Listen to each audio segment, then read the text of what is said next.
Olá! Normalmente meus anos começam depois de duas datas importantes, o Réveillon, no mundo em geral, e depois do Ano Novo Chinês, já que sou descendente, então é um dia super importante para mim.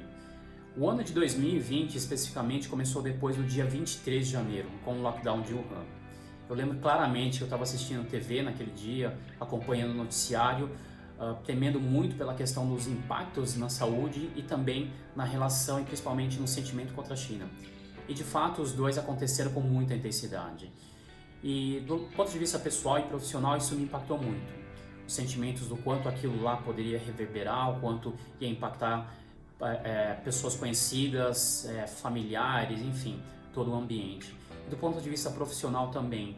Obviamente, eu não pude mais viajar para a China. No ano passado, por exemplo, eu fui 8 vezes. Eu tive que repensar tudo. E no final das contas, além da empresa, além dos meus negócios, tive que repensar o meu posicionamento pessoal e o meu posicionamento profissional.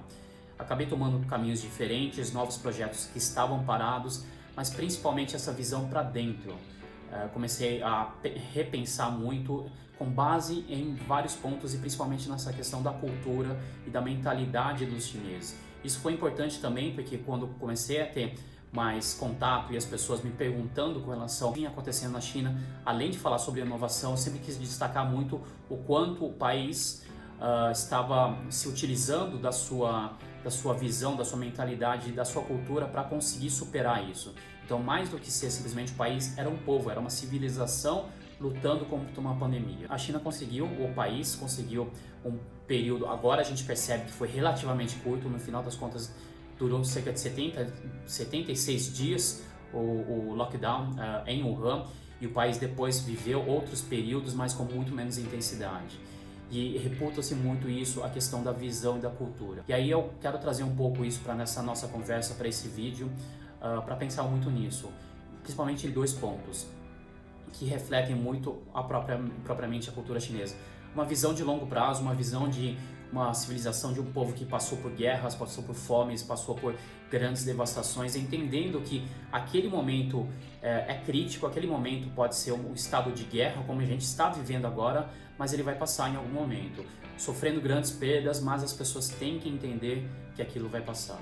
Entendendo isso, tem uma visão de um prazo maior, as coisas ganham uma outra perspectiva, porque a gente está vivendo os problemas do nosso dia a dia, os nossos amigos, nossos conhecidos, colegas ou pessoas que a gente não sabe, mas vendo na TV o dia inteiro sobre as mortes, sobre as notícias terríveis.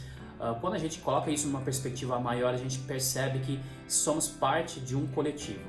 E esse é o segundo ponto que eu quero trazer.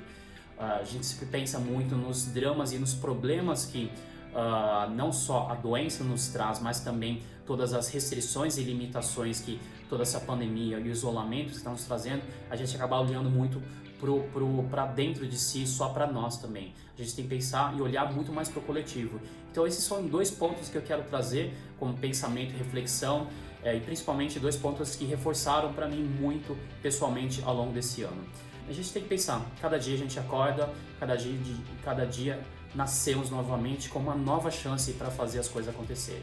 Tem um ditado chinês que diz o seguinte: se os corações estão unidos, até o barro vira ouro. Que eu quero que a gente consiga levar para esse final de ano e principalmente para os anos que estão vindo.